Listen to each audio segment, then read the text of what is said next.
Before we begin this emotional story, I want to welcome everyone watching from around the world. Tell me in the comments, where are you watching from today? Because what you're about to hear is not just another royal headline. It is a story of courage, quiet sacrifice, and a decision that shook centuries of tradition. Imagine a family bound by rules older than most nations, suddenly choosing heart over heritage. This is the fictional story of how the British royal family broke long-standing protocol for one Filipino nanny, and why that decision changed everything. For generations, royal protocol had been precise, immovable, and unquestioned. Staff were carefully selected from elite institutions, trained under rigid guidelines, and expected to maintain emotional distance. Boundaries were not suggestions, they were foundations of the monarchy's survival. Every role within palace walls was defined by tradition. Yet beneath the polished ceremonies and controlled public smiles, there existed something far more fragile, a young royal child struggling under the weight of expectation. And sometimes, when tradition feels unbreakable, it only takes one unexpected presence to reveal where it has quietly failed. Her name was Elena Marquez, a fictional overseas Filipino worker from Cebu. She grew up in a modest home where laughter echoed louder than wealth. Her mother sold vegetables in the local market, and her father repaired fishing nets by the shore. Elena learned responsibility early, caring for younger siblings while dreaming of becoming a teacher. But financial hardship redirected her path. Like millions of Filipinos, she made the painful decision to leave home for opportunity abroad, carrying hope in one suitcase and sacrifice in the other. Elena first arrived in London with uncertainty pressing against her chest. The cold air felt foreign, the accents unfamiliar, and the city overwhelming. She began working for a private family who quickly noticed her unusual gift. Children gravitated toward her. She listened without rushing, corrected without humiliating, and comforted without condition. Word spread quietly in elite circles about a Filipino nanny whose presence calmed even the most anxious child. Elena never imagined how far that reputation would travel. Inside the palace, concern was growing. The young royal heir, only 3 years old, had begun showing signs of anxiety. Public appearances left the child withdrawn and fearful. Palace-approved caregivers followed protocol perfectly, but something essential was missing: warmth without performance. Advisors debated solutions carefully. Then, a discreet recommendation arrived: a Filipino nanny known for emotional intelligence and gentle strength. Initially dismissed as unconventional, the suggestion resurfaced when other methods failed. Desperation has a way of softening rigid minds. Elena's interview was unlike any she had experienced. It was conducted quietly in a neutral residence, away from cameras and ceremony. She was observed interacting with children under subtle evaluation. When a frustrated toddler threw a toy, Elena didn't scold sharply. She knelt, met his eyes, and spoke softly about feelings and choices. The room shifted. Palace officials exchanged glances. This was not trained aristocratic polish. This was instinct, and instinct cannot be taught in royal academies. Days later, Elena received a formal invitation sealed with an unfamiliar crest. She had been selected for probationary employment within the royal household. She cried that night, overwhelmed by disbelief. The gates she entered weeks later were imposing, guarded by centuries of tradition. She reminded herself, "I am here to care for a child, not to impress a kingdom." Yet even she sensed the magnitude of what was unfolding. The first meeting between Elena and the young royal was quiet but unforgettable. The child had been restless all morning, resistant to strangers. But when Elena extended her hand and introduced herself gently, something shifted. The child stepped closer, studying her face with cautious curiosity. Within minutes, small fingers wrapped around hers. Palace staff noted the immediate calm.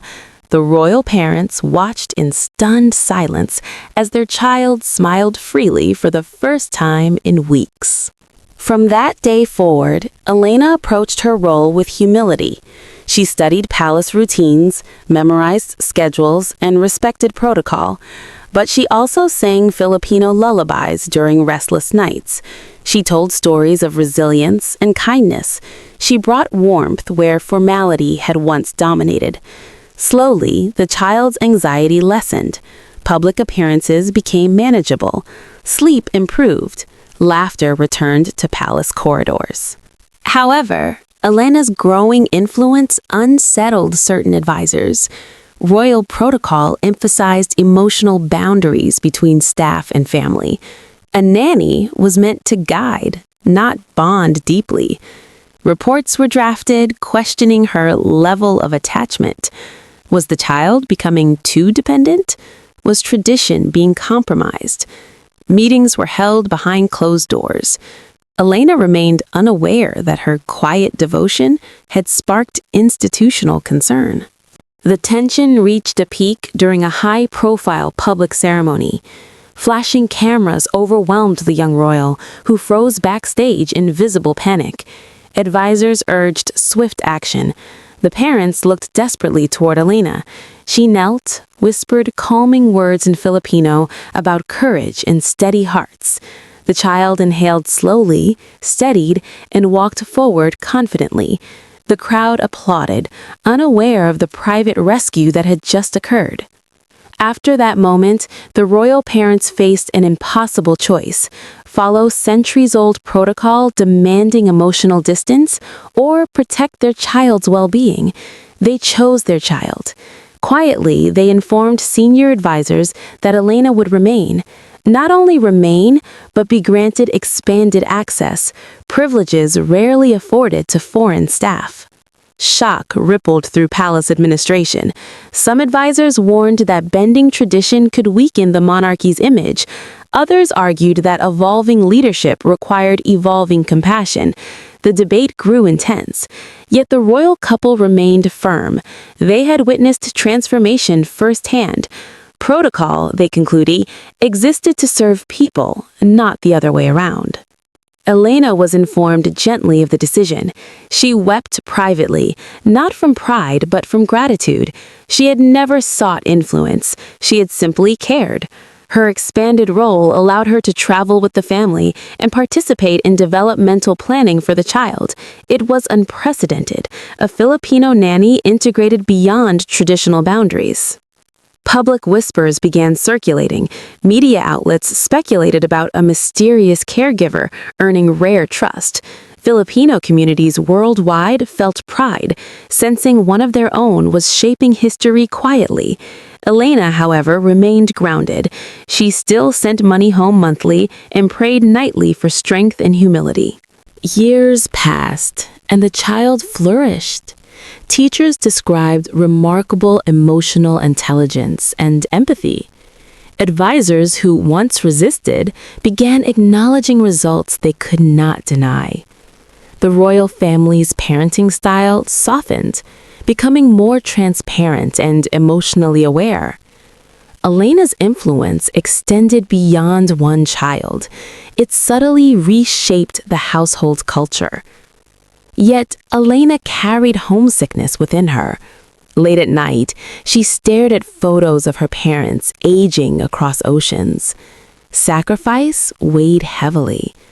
She questioned whether belonging in a palace meant losing pieces of herself. But each time the child reached for her hands before a public event, she remembered her purpose. A personal crisis soon tested the bond further. Elena's father fell gravely ill back home. She hesitated to request leave, fearing disruption. When the royal parents learned of her situation, they insisted she travel immediately. Flights were arranged, financial assistance provided. Her position, they assured, was secure. Back in the Philippines, Elena cared for her father tenderly. Meanwhile, in Britain, the young royal asked daily when she would return. Video messages crossed continents. The distance revealed something undeniable. Elena was not merely staff. She was family in all but title. When she returned, the reunion was emotional. Even skeptical advisors witnessed the depth of connection. Resistance softened further. Compassion had proven stronger than caution. Elena's place within the household was no longer debated. It was understood. As the child approached adolescence, Elena's role shifted toward mentorship. She guided conversations about responsibility, kindness, and leadership. She shared Filipino values of community and humility. The royal heir absorbed these lessons deeply. Publicly, the monarchy appeared unchanged. Ceremonies continued, traditions upheld. Privately, however, a quiet transformation had occurred. Emotional openness replaced rigid detachment. Advisors began updating internal guidelines to reflect modern caregiving realities. The ultimate symbolic gesture came years later. The royal family privately honored Elena for exceptional service. Though not publicized widely, it marked the first time a foreign nanny was formally acknowledged for shaping royal upbringing beyond basic duty. Elena accepted the honor with tears and modesty. She insisted she had done nothing extraordinary, yet history often turns on ordinary people making extraordinary impacts through love.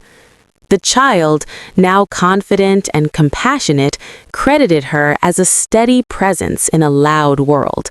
Observers noticed a rare humility in the young royal, an authenticity not commonly associated with monarchy.